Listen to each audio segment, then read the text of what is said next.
Welcome back to my YouTube channel. ഇന്ന് നമ്മൾ എന്താ ചെയ്യാൻ പോണെന്നല്ലേ, ഒരു കുഞ്ഞ് സംഭവം ഉണ്ടാക്കാൻ പോവാണ്. അതായത് ചീരി മുട്ട. ഞമ്മൻ്റെ കെട്ടിയോനെ ചീര കഴിക്കാൻ ഇഷ്ടമല്ല. അപ്പോൾ നമ്മൾ ഇതേപോലെ മുട്ട ഇട്ട് കൊടുത്തു കഴിഞ്ഞാൽ അതങ്ങോട്ട് തട്ടിക്കോളും. അതിന് വേണ്ടിയിട്ട് നമ്മളിന്ന് ചീര വെക്കാൻ പോവാം. എനിക്ക് ചീര ഭയങ്കര ഇഷ്ടമാണ്. അതുപോലെ ന്യൂട്രിയൻ വാല്യൂസിനെ പറ്റിയൊന്നും ഞാൻ പറയണ്ടല്ലോ, അടിപൊളിയാണല്ലോ. അപ്പോൾ ചീര ഇടയ്ക്കൊന്ന് കഴിപ്പിക്കാൻ വേണ്ടിയിട്ട് ഇതേപോലെ മുട്ട ഇട്ടിട്ട് ഉണ്ടാക്കാറുണ്ട്. അപ്പോൾ അതാണ് നമ്മൾ ഇന്ന് കാണാൻ പോണത്. ഈ വീഡിയോയ്ക്ക് കുറച്ച് ക്ലാരിറ്റി കുറവുണ്ടെന്ന് എനിക്കറിയാം. I am really sorry for that.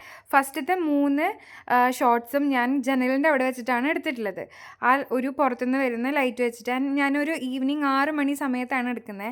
അതുകൊണ്ട് ഞാൻ റിയലൈസ് ചെയ്തില്ല ഇത്രയ്ക്കും ക്ലാരിറ്റി കുറവുണ്ടെന്ന്. എഡിറ്റ് ചെയ്യുന്ന സമയത്താണ് ഞാനത് കാണുന്നത് കേട്ടോ. ഇനിയുള്ള വീഡിയോസിൽ ഞാനത് എന്തായാലും ശ്രദ്ധിച്ചിട്ട് ചെയ്യാം.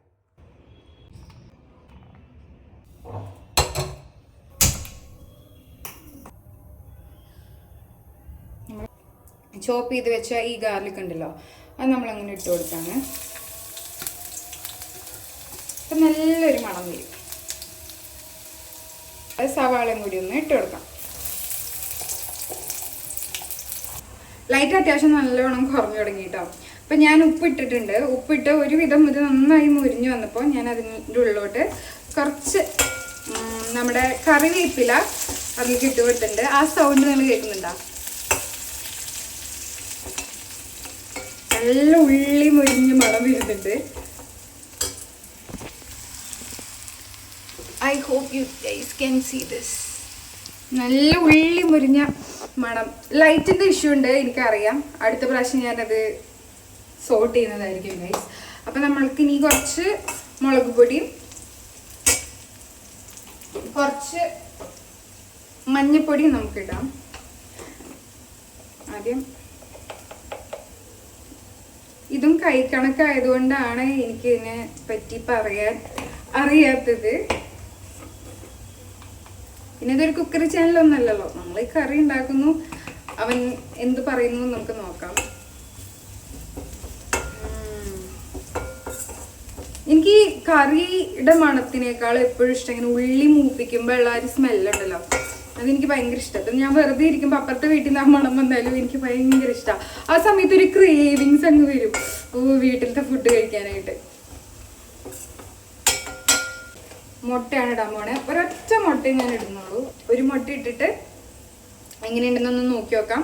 എന്നിട്ട് പിന്നെ ആവശ്യമുണ്ടെങ്കിൽ മാത്രം നമുക്ക് രണ്ടാമത്തെ മുട്ട ഇട്ടാൽ മതി.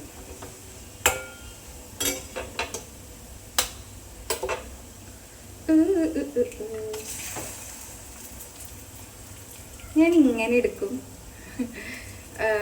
മിക്കവരും അങ്ങനെ ചെയ്യുന്ന കണ്ടിട്ടില്ല. കുറെ പേരൊക്കെ ചെയ്യുന്നുണ്ടായിരിക്കും കേട്ടോ. എനിക്കെന്തോ അത് അതിൻ്റെ ഉള്ളിൽ ഉണ്ടാവും, അത് കളയണ്ട എന്നൊക്കെ ഉള്ളൊരു തോന്നലാണ്.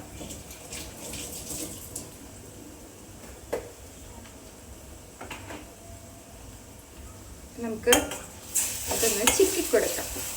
ഇതൊക്കെ ഞാൻ ചെറിയ തീയിലിട്ടിട്ടാണ് കേട്ടോ ചെയ്യണത്. അപ്പം നിങ്ങൾക്ക് ആ ഒരു മുട്ട ചിക്കി പൊരിച്ചതിൻ്റെ ഒരു അവസ്ഥ കാണിച്ചു തരാം. ഓക്കെ, ഇങ്ങനെയാണ് മുട്ട ചിക്കി പൊരിച്ചിട്ടിരിക്കണത്. കാണുമ്പോൾ തന്നെ നല്ല രസമുണ്ട്. വീഡിയോയിൽ എങ്ങനെയുണ്ടെന്ന് എനിക്കറിയില്ല. കാണുമ്പോൾ നല്ല രസമുണ്ട്, വീഡിയോയിൽ എങ്ങനെയുണ്ടെന്ന് അറിയില്ല. ലൈറ്റിൻ്റെ നല്ല ഇഷ്യൂ ഉണ്ടെന്ന് എനിക്കറിയാം. നമ്മൾ മുറിച്ച് വെച്ചിരിക്കണ ചീര ഇനി ഇതിലോട്ട് അങ്ങ് ഇട്ട് കൊടുക്കണം അല്ലേ. ഇട്ടപ്പോൾ പാത്രം നിറയെ തുളുമ്പി പോകുന്ന പോലെ ഉണ്ടായിരുന്നു. ഇപ്പോൾ പകുതിയാവും. ഇപ്പം 3/4 2 മിനിറ്റിൽ പകുതി. മക്കൾസ് കാണാൻ നല്ല രസമില്ലേ? ടേസ്റ്റ് ഞാൻ ചെയ്ത് നോക്കിയിട്ടില്ല, നന്നായി ഉണ്ടായാൽ മതിയായിരുന്നു.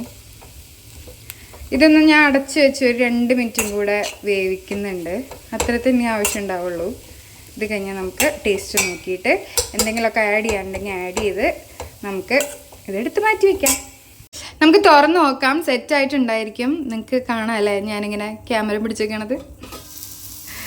യെസ്, കുറച്ച് ക്വാണ്ടിറ്റി ഉള്ളൂ. പാത്രം മൊത്തം ഉണ്ടായിരുന്ന ചീരയാണ്. അപ്പം നമുക്കങ്ങനെ ഗ്യാസ് ഓഫ് ചെയ്യാം. ഇനി നമ്മൾ ഇതൊക്കെ ഇവിടെയൊക്കെ ഒന്ന് വൃത്തിയാക്കി സെറ്റപ്പാക്കി ഇരിക്കും. എൻ്റെ കുക്കിംഗ് കഴിഞ്ഞു. ഹോളിൽ വന്നപ്പോഴേക്കും ലൈറ്റിൽ വന്ന ഡിഫറൻസ് മനസ്സിലായോ? ഞാനപ്പോൾ ചീര ഉണ്ടാക്കിയിട്ടുണ്ട്, ആ ചീര ഉപ്പേരി ഉണ്ടാക്കിയിട്ടുണ്ട്. ഇനി അമ്മ കൊടുത്തു വിട്ട മാമ്പഴപ്പുളിശ്ശേരി ഇപ്പോഴും തീർന്നിട്ടില്ല. അപ്പോൾ അതൊന്ന് നമ്മൾ ചൂടാക്കും. അവൻ വരാണ് ആ സമയത്ത് ചോറ് വയ്ക്കും. പിന്നെ പറ്റാണെന്നുണ്ടെങ്കിൽ പപ്പടം കാച്ചും. അത്രയ്ക്കേ ഉള്ളൂ നമ്മുടെ ഫുഡ്. അപ്പോൾ നിങ്ങൾക്കൊരു സ്റ്റുപ്പിഡ് വീഡിയോ ആയിട്ട് തോന്നുന്നുണ്ടായിരിക്കാം, അല്ലെങ്കിൽ ഇതെന്തോ വീഡിയോ ഇതൊക്കെ തോന്നുന്നുണ്ടായിരിക്കാം. പക്ഷേ ഡോക്യുമെന്റിങ് ലൈഫ് അതാണല്ലോ. അപ്പോൾ അടുത്ത വീഡിയോ ആയിട്ട് കാണുന്നതായിരിക്കും. എല്ലാവർക്കും ബൈ ബൈ.